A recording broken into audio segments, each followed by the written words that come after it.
teaching them as a young Jedi through, their adult life? You know what may the Force be with you really means? It means the universally circulating plasma, which is the unified field, is self-aware. However, there are physics limitations to that. Namely, you probably are not going to have much of the Force be with you if you're in a metal building with electrosmog, because there's not much force circulating there. So if you want to gather your forces to have the Force be with you, you need first to learn where the Force is.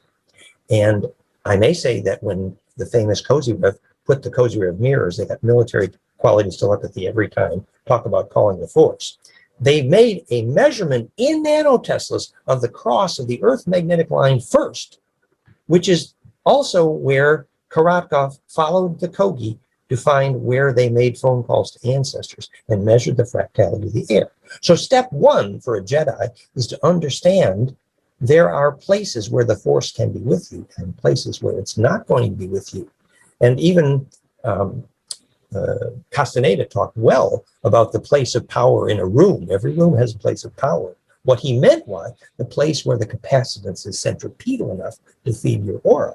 So this is where you gather your forces. So step one, recognize the power of place to let the Force be with you.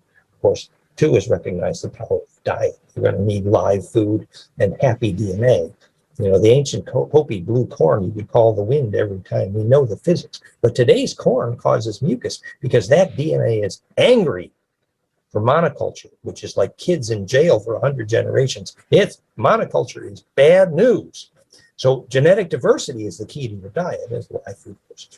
The other thing about may the Force be with you, we could say, just try to answer your question briefly, is the quality of your thought.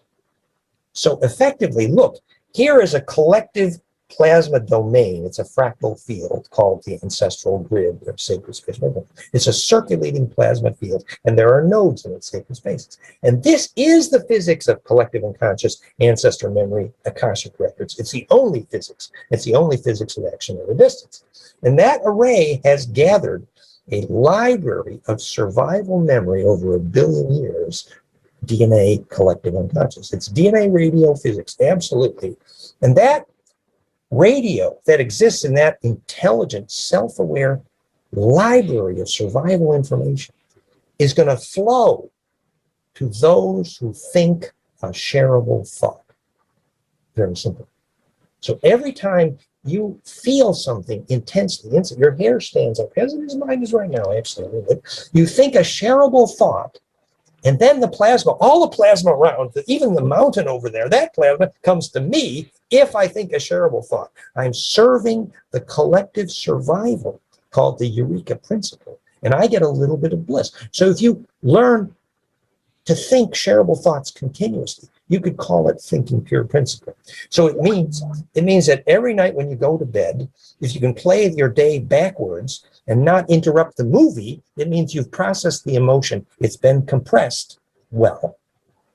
That means you're ready to die or ready to have bliss. It's the same physics. It's a compression event. Successful death is a black hole, and to prepare for it is the same physics of preparing for bliss. You need to become compressible. And so when you think pure principle, so every time you have anger or you become angry at something, you create a wave which literally cannot be distributed well. So you need to distill that anger to what was the pure principle behind it that serves everyone. And suddenly that's, again, a shareable wave. And then you're ready for bliss and death and to be a Jedi.